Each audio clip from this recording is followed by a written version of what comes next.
Olá, pessoal! Boas-vindas a esta nossa explicação visual de hoje, que é trazida ao ecossistema pela Ford College. Vamos direto ao ponto e desenhar o que seria um verdadeiro projeto de engenharia focado em alcançar a aceitação de mercado.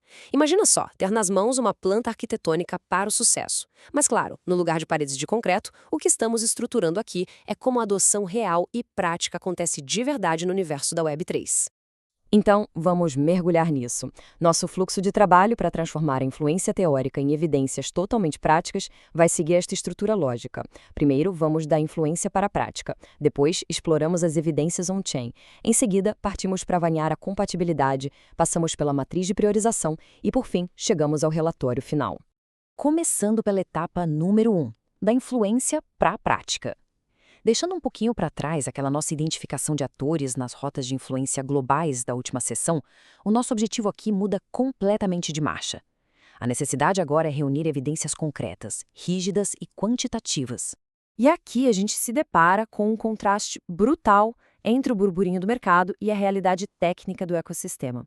De um lado da balança, temos os sinais qualitativos. Sabe como é, né? Coisas como comunidades engajadas, grandes anúncios e alianças estratégicas brilhantes. É inegável que isso tudo gera um entusiasmo ótimo, mas para a integração técnica acontecer de verdade, o que se exige são métricas mensuráveis e observáveis.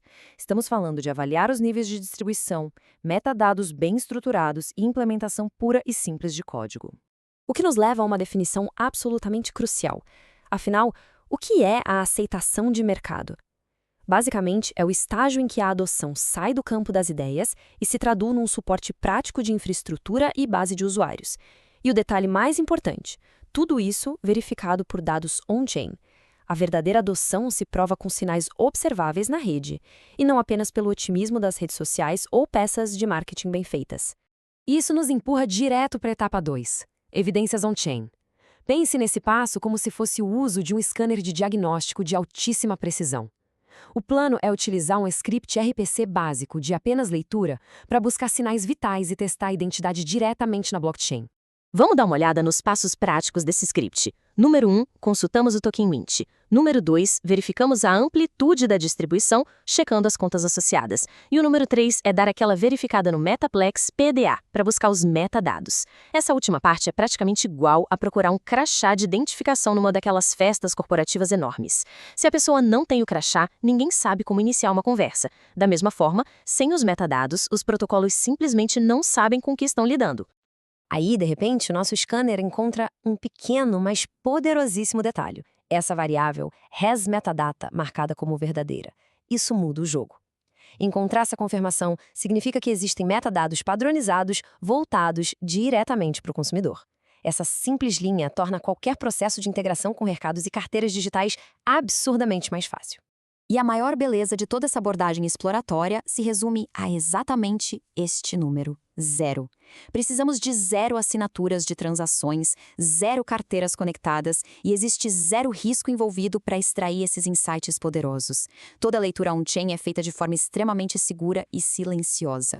Avançando para a etapa 3, avaliando a compatibilidade, o foco agora vai para a nossa linha de montagem técnica.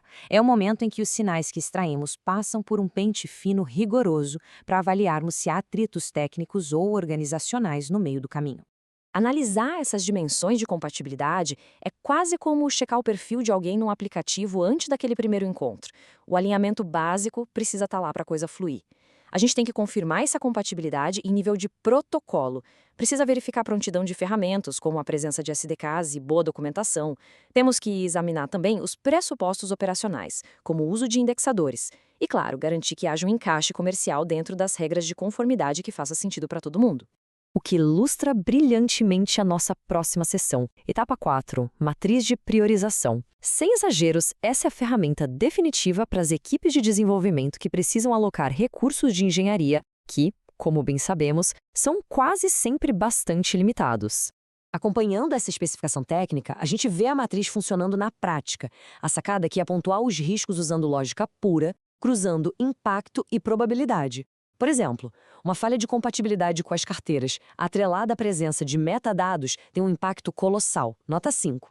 Já a integração com exchanges, que depende de dados de distribuição e exigências de KYC, tem um impacto 4 com probabilidade 3.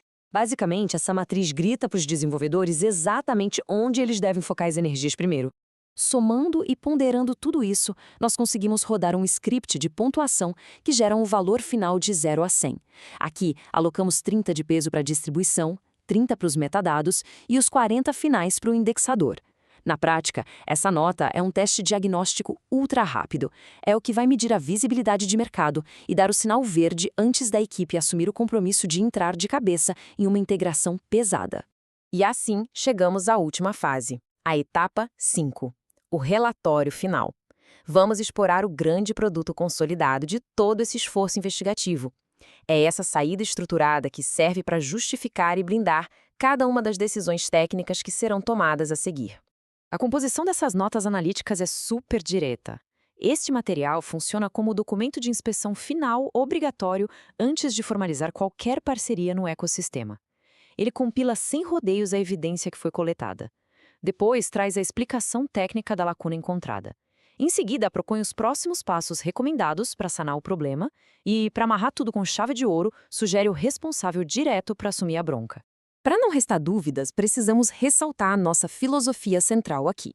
Na engenharia focada na Web3, dados observáveis e verificáveis sempre, mas sempre, vão superar o barulho das mídias sociais e as métricas de puro sentimento. A regra de ouro é medir a aceitação por meio de sinais reais e concretos. Para amarrar nossa análise, deixo aqui uma reflexão provocativa. Quando passamos a aplicar o rigor destas métricas matemáticas, quais compensações e trade-offs estratégicos inevitavelmente vão bater a nossa porta no longo prazo? É uma excelente pergunta para mantermos no radar na nossa próxima imersão. Pessoal, foi fantástico explorar esses conceitos tão vitais com todos hoje. Todo este material educacional foi preparado e trazido pela Forge College e eu recomendo muito que vocês acessem agora o site Forge College para continuar aprendendo, dominando esses fundamentos e descobrindo muito mais sobre as inovações na Web3. Um grande abraço, bons estudos e nos vemos na próxima análise.